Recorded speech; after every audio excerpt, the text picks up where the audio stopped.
Hola, soy Romina de Esperanza TLP.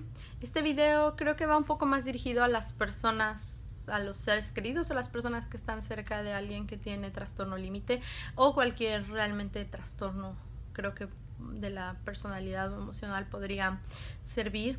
He estado recibiendo un par de preguntas no exactamente iguales, pero creo que están hablando de lo mismo, que es acerca de qué tanto ceder o qué tanto debemos de ceder con la persona que tiene trastorno límite o qué tanto debemos de poner un límite.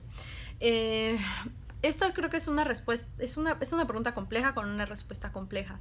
Creo que no hay una regla en las relaciones en donde te diga hasta el 2 tienes que ceder y pasando de ahí ya no tienes que ceder. No hay una regla, realmente cada relación es única y cada relación funciona diferente. Y para la persona que me preguntaba hasta dónde tienes que ceder, creo que es hasta dónde te sientes cómodo tú cediendo, hasta dónde crees que es justo y va conforme a, más que justo, que va conforme a tus valores.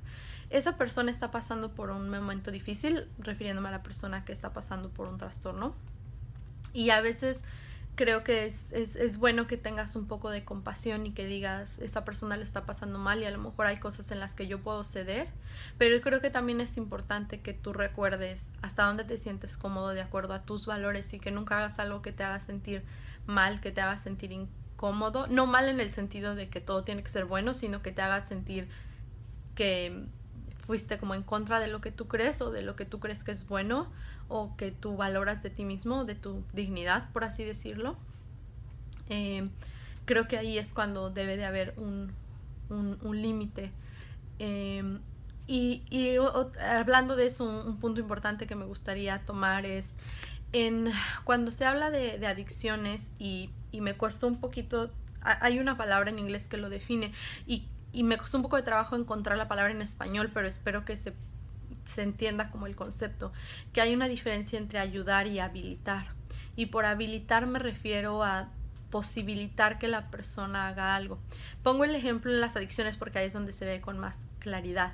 Hay una diferencia entre ayudar a la persona que sufre de una adicción, ayudarlo porque sabemos que está pasando un momento difícil, a habilitarlo. Habilitarlo se refiere que estamos de cierta forma posibilitando o haciendo posible que esa persona continúe con su adicción. Y pasa algo muy similar con los trastornos de personalidad, sobre todo con el trastorno límite, que hay y con otros dificultades emocionales, que hay una línea muy fina entre ayudar a la otra persona y habilitarla. Y creo que esta parte es complicada y es complicada para ambas partes, porque yo, habiendo sido una persona que estuvo del otro lado y que quería que yo era la que estaba pasando por el trastorno límite, quería que las demás personas resolvieran las cosas, porque para mí era demasiado abrumante, era demasiado difícil y quería que las demás personas lo resolvieran, hasta que eventualmente me di cuenta que la única persona que podía resolverlo en gran medida era yo, y las otras personas me podían ayudar, inclusive en la terapia me podían ayudar, pero realmente la que tenía que hacer las tareas, la que tenía que hacer los cambios era yo.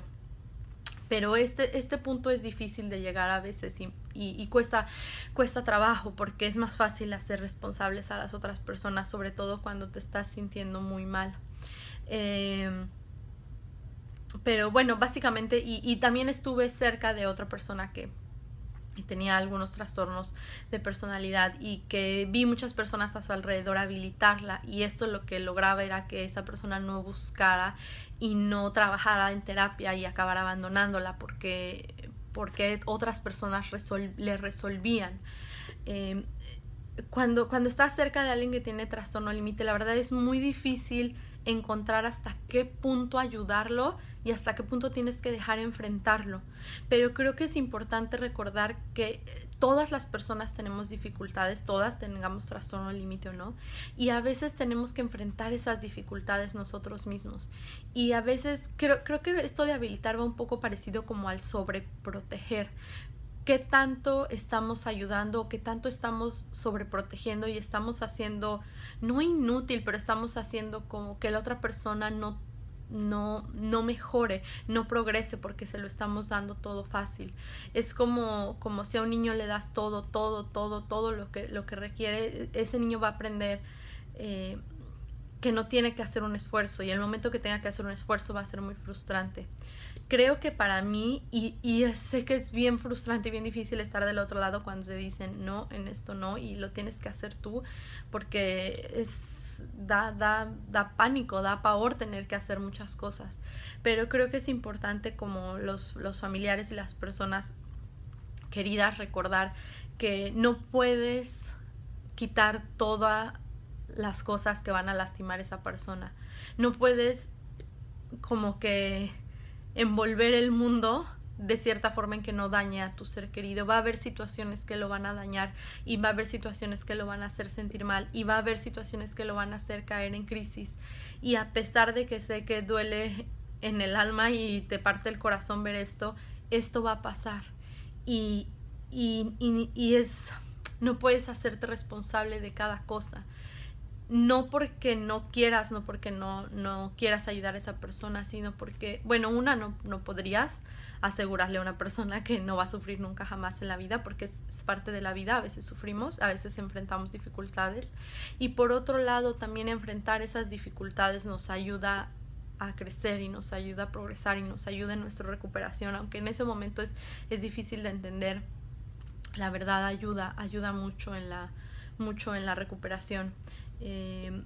Creo que siempre es difícil determinar ese límite, y como decía, cada relación es diferente y cada relación va a tener ese límite en un lugar diferente.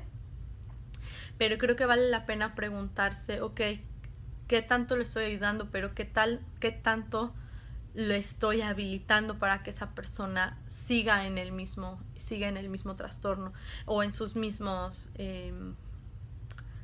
hábitos?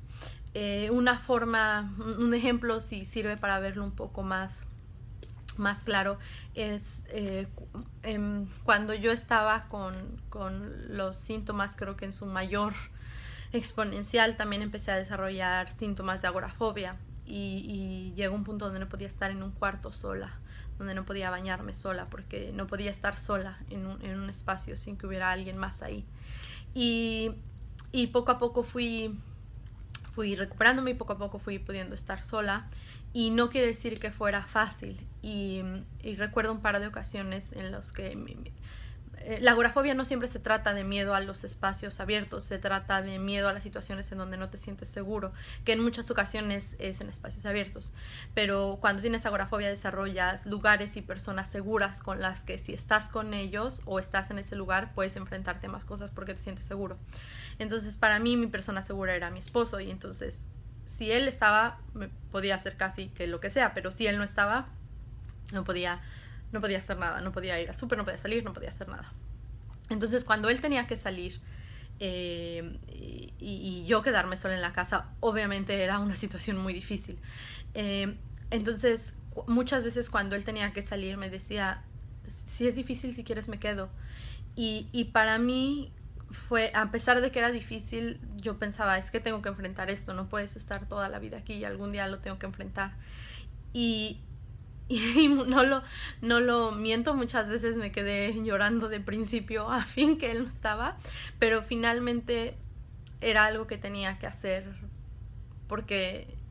para estar mejor eventualmente.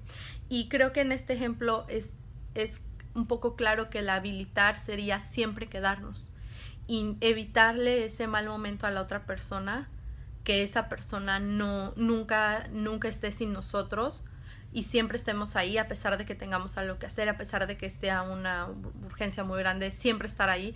Eso sería un poco habilitar. Con esto no quiero decir que tú haz tus cosas y que te valga la otra persona, para nada. Pero lo que digo, tiene que haber un límite entre, ok, si tengo que salir 5 veces, a lo mejor 3 veces me puedo quedar y te ayudo y te apoyo, pero otras 2 voy a tener que salir y a lo mejor te puedo ayudar a encontrar la forma de enfrentar esto más fácil. Y algo que hacía mi esposo era que le pedía y él accedía a hacerlo, era que me dijera a qué hora iba a regresar. Para mí era como importante poder saber cuánto tiempo iba a estar él fuera. Entonces Eso me ayudaba como a sentir un poco de calma y menos como poco más certidumbre, y a veces iba a ser por un periodo muy largo, podía llamarme cada hora o cada 2 horas según también fuera para él posible, porque también a veces no era posible. Pero a eso me refiero, que hay una diferencia entre habilitar sería me quedo aquí todas las veces, siempre, siempre, siempre, siempre, y no te doy la oportunidad de tú mejorar en esa área. Y ayudar sería, a veces me puedo quedar aquí, otras veces no, dime qué puedo hacer cuando no estoy aquí para ayudarte a que sea menos difícil. Pero habilitar sería, si te fijas, entonces como sobreproteger tanto que entonces habilitamos que el trastorno y los síntomas sigan ocurriendo. Espero que haya quedado claro. Creo que este está un poco confuso, pero si tienen alguna duda, déjenmelas en los comentarios. Hasta luego.